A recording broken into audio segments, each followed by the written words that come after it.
জনপ্রিয় messaging app এর প্রতিষ্ঠাতা পাভেল দুরভ সম্প্রতি মন্তব্য করেছেন যে ভারতের টেলিগ্রাম নিষিদ্ধ করার ফলে 15 কোটিরও বেশি ব্যবহারকারী শাস্তির মুখে পড়েছেন। তারই মন্তব্যকে ঘিরে আন্তর্জাতিক প্রযুক্তি মহলে শুরু হয়েছে জোর বিতর্ক।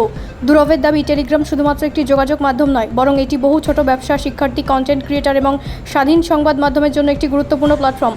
এমন পরিস্থিতিতে অ্যাপটির ওপর নিষেধাজ্ঞা আরোপ করলে সরাসরি সাধারণ মানুষের ক্ষতি হয়। তিনি বলেন, সরকারের এই সিদ্ধান্ত মূলত অপরাধীদের লক্ষ্য করে নেওয়া হলেও এর প্রভাব পড়েছে সাধারণ ব্যবহারকারীদের ওপর।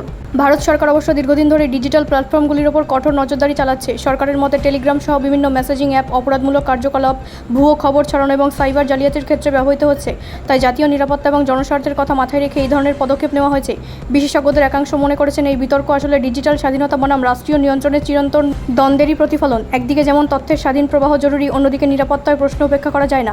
এদিকে টেলিগ্রামের বিপুল সংখ্যক ভারতীয় ব্যবহারকারী এই সিদ্ধান্তে অসন্তোষ প্রকাশ করেছেন। অনেকেই জানিয়েছেন, ব্যবসা এবং শিক্ষামূলক কাজকর্মে তারা সমস্যার সম্মুখীন হচ্ছেন। সব মিলিয়ে এই ইস্যু এখন শুধুমাত্র একটি অ্যাপ নিষিদ্ধ হওয়ার ঘটনা নয়, বরং এটি প্রযুক্তি, নীতি এবং নাগরিক অধিকার নিয়ে একটি বৃহত্তর আলোচনার কেন্দ্রবিন্দুতে পরিণত হয়েছে। ব্যুরো রিপোর্ট, রাষ্ট্রীয় প্রসার বাংলা।